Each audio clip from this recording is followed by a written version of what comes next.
Hello, my name is Amanda Mitchell, and the policy that I chose to look at was personal needs allowance.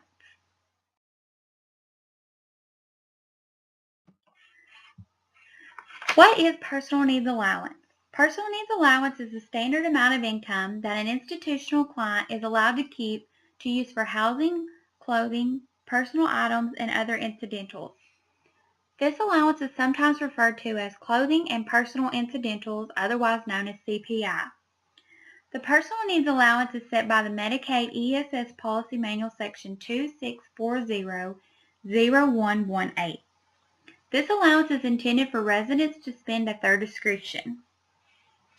So the personal needs allowance is basically the monthly sum of money that residents who receive Medicaid may retain from their personal income.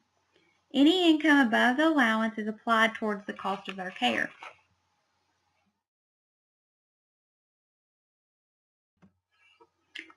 The history behind personal needs allowance. The personal needs allowance was first authorized in 1972 through the Social Security Act amendments of 1972. These amendments created the Supplemental Security Income, known as SSI. This program was a federal program that provided cash assistance for the needy, aged, and disabled. The 1972 amendments placed a cap on SSI payments to individuals for which Medicaid was paying more than 50% of the cost of their long-term care. According to the congressional record, a limit on SSI payments to individuals in these facilities was justified because most of their needs are covered by their nursing homes, so their room and board, medical services. These caps was originally set at $300 a year or $25 a month. This amount represents the maximum federal contribution to the personal needs allowance that the federal government provides for an individual living in a nursing home. Since SSI made its first payments in 1974, there have been several changes related to personal needs allowances. Public Law 93368 of 1974 established an automatic cost of living adjustment for SSI payments. However, this automatic cost of living adjustment was not applied to the monthly personal needs allowance. In 1985, Public Law 99272 allowed states to supplement the $25 federal payment. Lastly, the Omnibus Budget Reconciliation Act of 1987 increased the personal needs allowance from $25 to $30 a month for all states. This increase became effective on July 1st of 1988.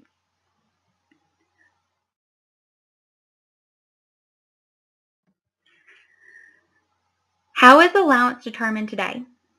Elderly who reside in a nursing home facility only receive an income of $40 a month. This is to be used for personal needs, maintenance deductions for a spouse or family member, and deduction for medical expenses and health insurance premium. If you are a single war veteran or the spouse of a deceased war veteran, you only receive $90 a month.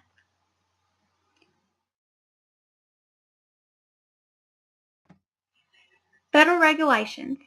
Federal regulations prohibit long-term care facilities from charging residents personal needs allowance for services that are included in Medicaid payments such as toothpaste, tissues, shampoo, and incontinence products, among others.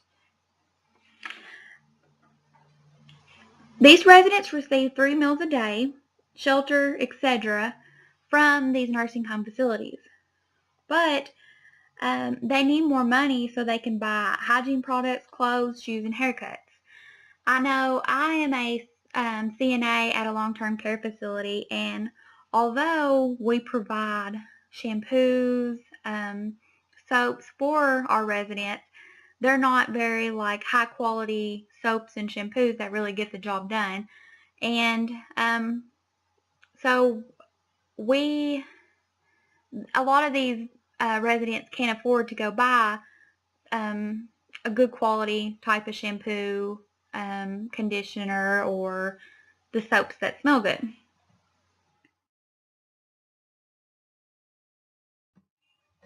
Fact.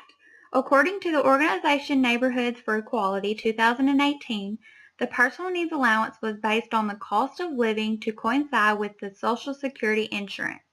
If the personal needs allowance was $25 in 1975, based on the cost of living, as regular Social Security insurance were, then the current federal minimum personal needs allowance would be $115 today.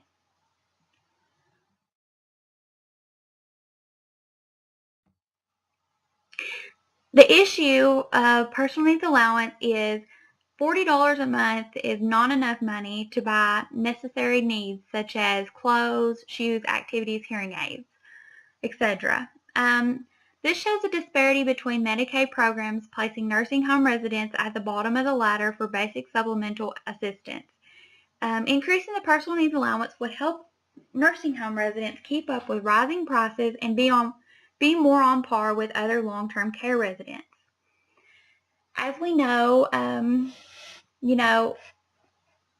the rising prices, the prices of things today is not the same as they were years ago.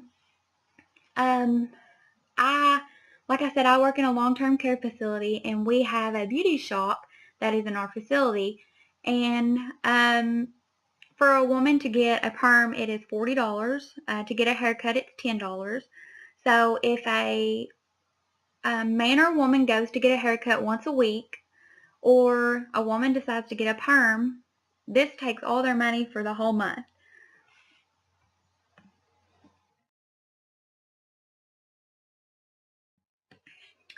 The solution that I have chosen to look at is legislation can look at the income residents receive annually from Medicaid. They need to take into consideration inflation, the increased cost of living. Our residents are much younger today, and their needs have increased. Where I work at, we actually have a resident who is 32 years old. We try to accommodate his needs and make him feel like a 32-year-old. He has a tablet, Wi-Fi, and so these things are very costly, and $40 a month just doesn't, cover those needs.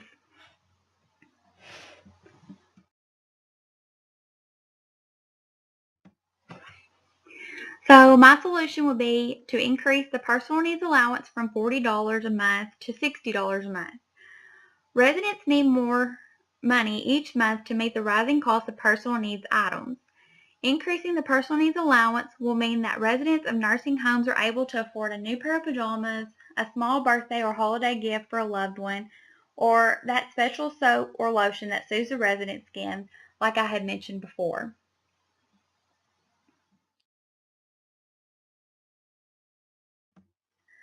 The benefit of this is obviously the residents would receive the things that they love, but it would also give them their dignity, respect, and self-worth. As we know, the elderly is a very oppressed and stigmatized population, and so just giving them these little things can help them feel like they're worthy again. And a lot of these people have worked their whole life, and just to give them $40 a month and tell them this is an allowance makes them feel like they're, I guess, it doesn't respect who they are.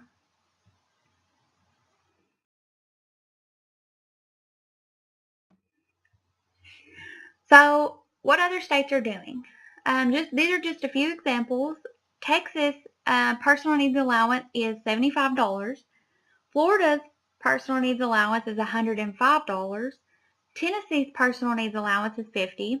North Carolina's $46. Indiana $52.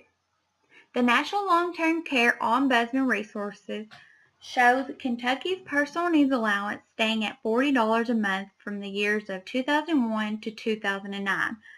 And then obviously you see that the National Long-Term Care Ombudsman Resource Center, this was done in 2009. And it has not been changed.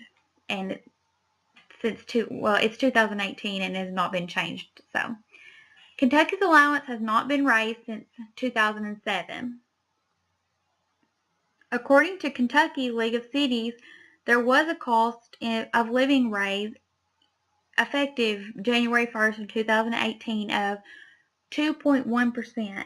but this did not affect the personal needs allowance.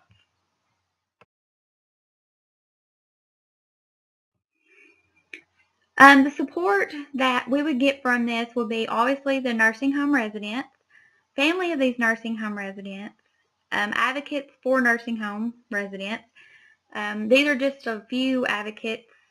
Association of Long-Term Care Ombudsman Program, the Coalition to Reform Elder Care, Health and Disability Advocates. I chose to put family on here because living in a rural area, a lot of these families are, or the residents are low income, poverty. Some of these residents don't even have families or loved ones to bring in items, but families can't afford to provide for themselves plus provide for the resident as well.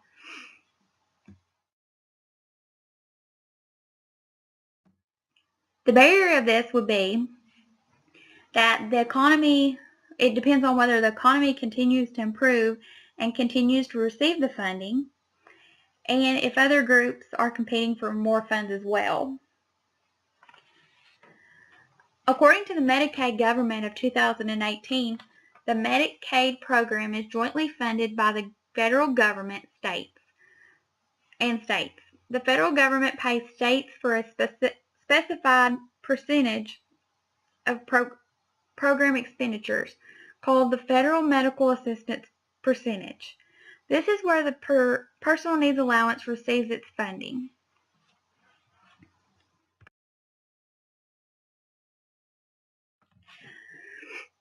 I chose to look at the Ethical Principles, Social Workers Challenge, Social Injustice for the NASW.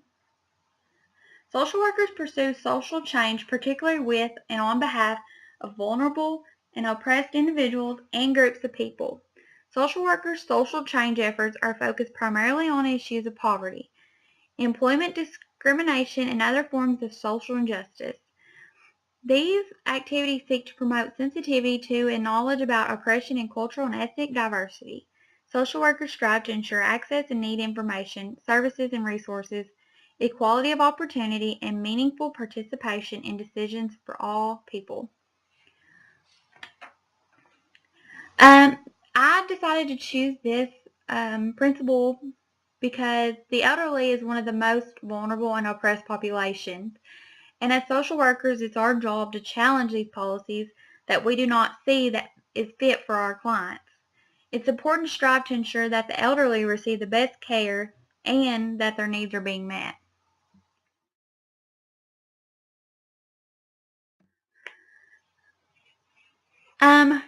A short-term goal would be to go to actually different long-term care facilities and have the residents sign a petition to increase the personal needs allowance. Talk to legislation about implementing the increase, and talk to other states who have increased their personal needs allowance and see how it's benefited them. The long-term goal is for residents to have enough money to meet their personal needs. To implement the increase, I would, after collecting the signatures, I would present this proposal to the Kentucky's legislation that we would want $40 to raise it from $40 to $60. Provide them with information on the benefits that other states have gained from this.